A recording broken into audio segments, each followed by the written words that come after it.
Hello everyone and welcome back to this Vegan Mom Scraps channel. It's Katelyn here with another video. Don't forget to use my code Katelyn15 for 15% off your order.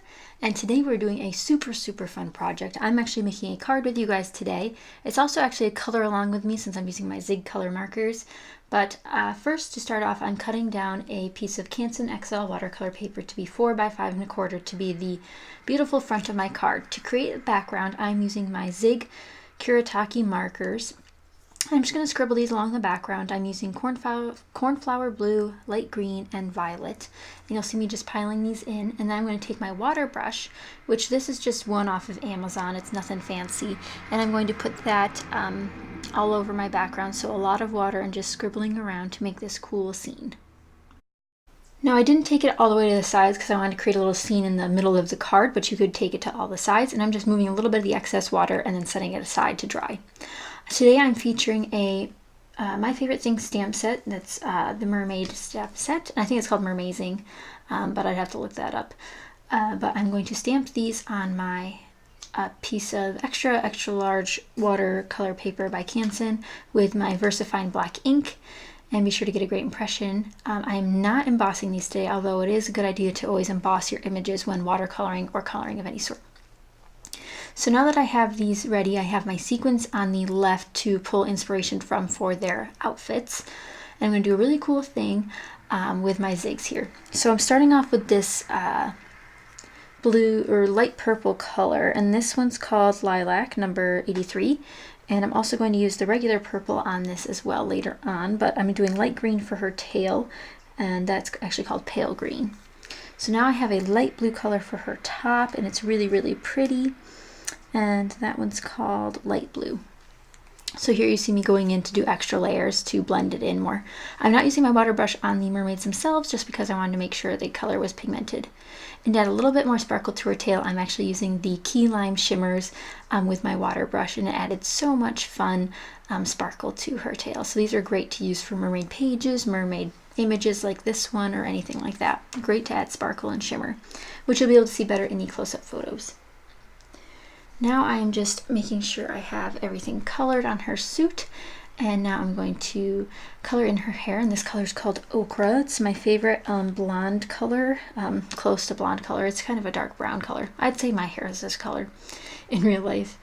And I'm just coloring that in. There's not a lot of shading involved. I didn't want to get into shading because that uses my water brush, and I don't often like to do that because it'll run off very easily with these smaller colors. And now that her hair is done, I am going to start coloring in her skin, and I'm using the color Flesh for that. I also don't do any shading here either. I just color it in her face, her arm, and her stomach. And then I think also her ears. Can't forget the ears. That's one of those things when you're coloring images, you want to make sure you don't forget anything because it'll look really awkward in the end if you do, and you want to make sure you remember which colors are where. So now I'm filling in just a couple more bits on her hair that I missed or look too dark. Adding a couple more layers in some spots. And now I want to make sure the seashell will fit in her hair. So in Ariel's tail sequin mix, we have sequins included that are little seashells, and I wanted to put those in the mermaid's hairs because I thought that'd be super cute. They're a little too big to use on their chests. Their chests are quite small in these images, but they would be cute to do that too if you have a larger mermaid image. For the other mermaid, the sitting mermaid, I'm coloring her skin in with Flesh as well, and then I'm going to do a different color swimsuit. This time I'm using the light pink color, and I'm also going to blend that with the lilac purple, so you get a really cool blended look. And then for her tail fins, I'm actually going to use the regular violet color, which you'll see momentarily. And I add the lilac first, and then I go back with the dark purple, add a little bit, and then blend it out with my lighter color. So if you want to blend with Zig color markers, you want to do lighter color first, blend in some dark color, and then go back with the light color and blend it out. At least that's how I do it. Not a professional, but I hope I am someday. For this mermaid's hair, I'm using dark brown. It is very dark. I don't want to do too many layers of this because it is so dark. But if you're doing watercolor blending instead of just pure coloring, it'd probably work out a little bit lighter, in case you're wondering. So I'm going to color all of her hair in. And what's really great about the Zig markers is they have a very fine point, so you can do the detail work like this. So now that that's colored in, I'm going to snip her off and go on to the rock. And for the rock, I'm using the shimmers called Moon Rock. I thought this would be just a fun way to have a little more glitter on the card. And it's perfect shade of gray/brown. So now that I have those ready, I'm going to start cutting these out. And we'll just skip ahead after that because no one wants to sit and watch someone cut out mermaids. So now that I have them cut out, I have my card base ready. The card base is 110-pound craft cardstock. It's an A2 size card, and then the front fits perfectly on top. So before I put my mermaids on my card, I want to do a little fun with my sequins. So first I'm doing seashell sequins in their hair, trying to grab ones that fit their color scheme. This is the Ariel Tails sequin mix again, in case you forgot. And I'm also going to sequin their tails. So I do a little different options on both. So for the standing mermaid, I'm using the purple sequins from the Ariel's Tail mix.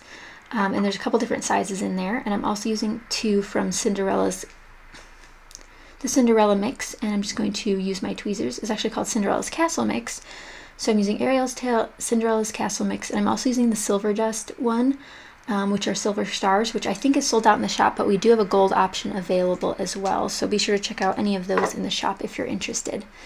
So the main problem with using sequins is that they often get around, and I found these tweezers or my jewel picker that I featured in other Speak on Mom Scraps videos work the best to wrangle the sequins and get them where you want them to go. And I'm using my liquid adhesive, which is my Scotch Quick Dry Glue. And I'm just going to place the sequins all over her tail. So these sort of mimic fish scales or mermaid scales, which I thought was really fun. I overlapped them a little bit, which you'll see in the close-up photos at the end, which are really, really fun. And then also put the shimmer on her tail fin, so she has a little bit of shimmer going on as well. For the other mermaid, I decided to use Silver Stardust, which I mentioned already, but I just decided to put a couple of stars on her. I figured we don't want too many sequins to weight on the card, and I don't want it to get damaged during mailing, so I just use a bunch of these little stars and put them along the side of her tail. And then she also has the seashell in her hair.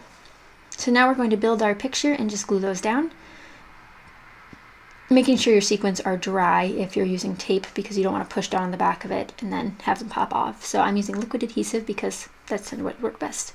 If you guys have any questions, please let me know. I know I did a lot of fast coloring, but if I didn't speed it up, people would get bored, so I wanted to make sure I got it fast. I'm using a couple other images from my favorite things from that set. I'm using 2 coral pieces, which I'm going to stamp with mowed lawn, and I'm also using broken china to stamp some little fish in the background. So if you have any questions, again, please let me know. I hope you guys enjoyed. If you did, be sure to give it a thumbs up, and be sure to check out the Speak on Mom Scraps channel for more videos. Thank you guys again so much for watching, and I'll see you guys next time. Bye!